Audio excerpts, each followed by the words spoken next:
Hello, crinking my neck. Okay, bloom-n-cheeza here. This is part 3.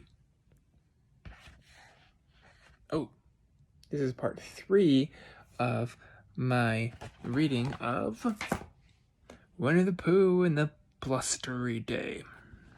It's when he first met Tigger. And that was a fun one. I am going to continue on it, and here we go. This is where we left off last time. Tigger did not like the honey.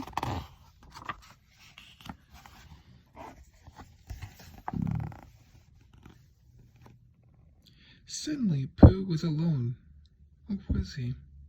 Pooh had a horrible feeling that at least one heffalump, or was it a woozle, was looking around outside. So he bottled the door and picked up his pop gun, determined to stand guard over his honey. After hour, Pooh kept his lonely vigil while the very blustery night turned into a very rainy night. Lightning flashed, thunder crashed, and somewhere between the flashing and the crashing, Pooh fell asleep. I like the artwork, and these are so vibrant. Pooh dreamed he was surrounded by heffalumps and woozles of all shapes and sizes. Some were black, some were brown, some were up and some were down. Some had polka dots, some had stripes, but they all had one thing in common. They all wanted to steal his honey. As Pooh tightly clutched his honey pot, one of the heffalumps turned into a watering can and began dousing him with water. The chilly drops cascaded over Pooh, soaking him from head to toe.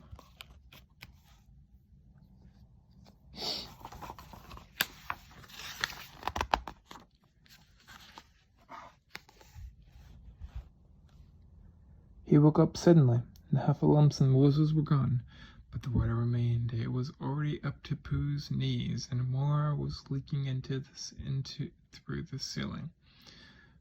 Pooh slogged across the flooded floor to his mirror. After studying the very damp bear reflected there, he asked, "Is it raining where you are?" Without even waiting for an answer, he said, "It's raining where I am too." As a matter of fact, it was raining all over the 100-acre wood. The rain came down, down, down, and the river rose up, up, up, rising high, and finally crept over his bed and into Piglet's. Poor Piglet was terrified.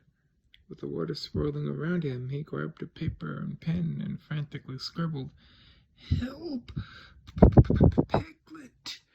Me." Then he placed the message in a bottle and tossed it out the window and into the raging river.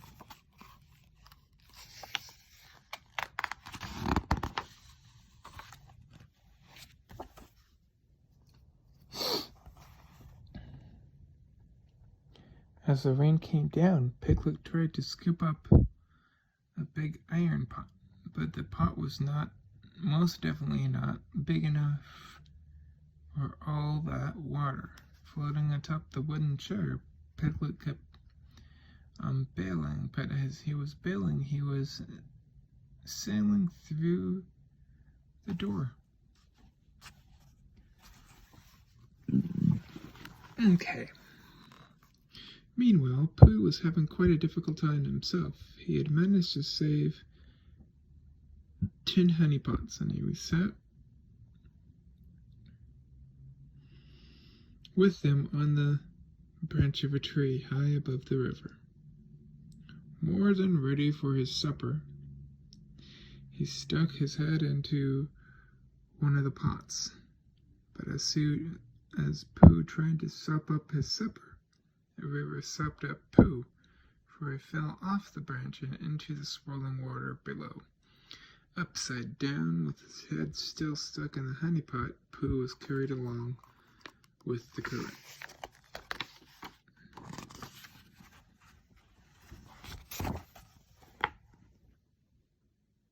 The 100-acre wood got floodier and floodier, but the water couldn't come all the way up the Christopher Robin house. So that's where everyone gathered. Everyone except Piglet, Pooh, and Eeyore, that is. In the midst of all this excitement, Eeyore stubbornly stuck to his task of finding a new home for Owl.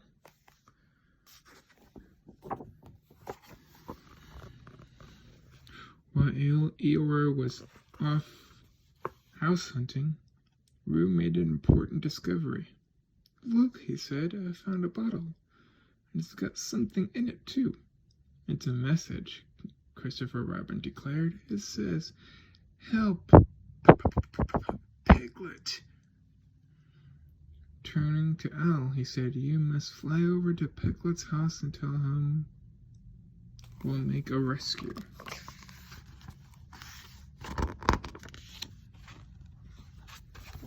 Oh, look at that photo. Yeah, it's cool. So Owl flew over the flood, and soon he spotted two small objects below him. One was little Piglet, caught in a whirlpool, and the other was Pooh, floating downstream, his head still stuck in the honey pot. "Oh, Owl!" Piglet cried. "I didn't mean to complain, but I'm so scared." Brave, little Piglet," Owl advised. "Chin up and all that sort of thing. It's awfully hard to be brave when you're such a small animal," Piglet pointed out. "Then to divert your small mind from your unfortunate predicament, I shall tell you an amusing antidote," Owl offered. "It concerns a distant cousin of mine."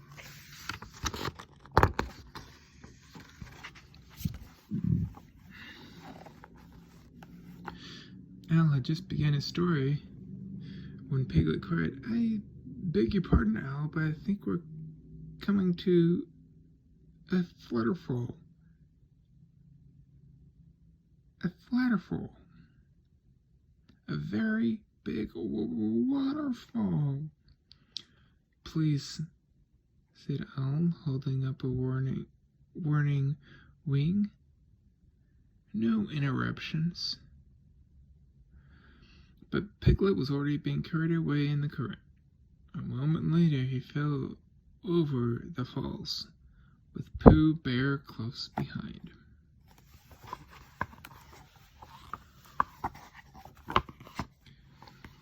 Look at that photo. Head over heels, the two friends tumbled down the rushing, gushing waterfall. Down, until they finally landed on a quiet pool far below.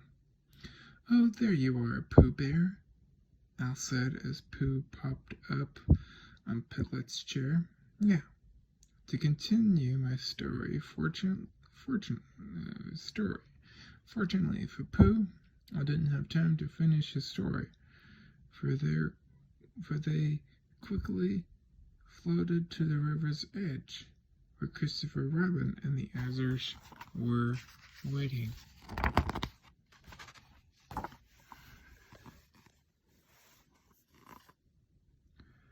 "Pooh!" Christopher Robin cried, lifting him off his chair. "Thank goodness you're safe, but where is Piglet?" All of a sudden, something emerged from under the chair. It was Pooh's honey pot. "Here I am," Piglet replied, with inside the pot. "Pooh!" Christopher Robin cried again. "You rescued Piglet." "I did?" Pooh said. "Yes," Christopher Robin said, patting Pooh on the head. and it was a very brave thing to do. You are a hero. I am, Pooh said. Yes, Christopher Robin said. And as soon as the flood is over, I shall give you a hero party.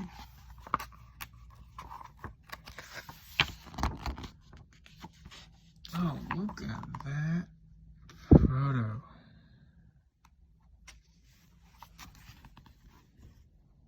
Pooh's hero party had barely begun when Eeyore came trudging in. I found a house for Owl, he said. I say, Eeyore, good show, Owl hooted happily. Where may I ask of it? Follow me, and I'll show you, Eeyore said. So everyone followed Eeyore. But much to their surprise, when they got to Owl's new house, it turned out to be Piglet's house. Why are we stopping here? Christopher Robin asked. This is Owl's new house, Eeyore said proudly. What do you guys think of it? There was a long moment of silence. Then Christopher Robin said, It's a nice house, Eeyore, but... And Kingo said, It's a lovely house, but... It's the best house in the whole world, Piglet sighed, his eyes full of tears.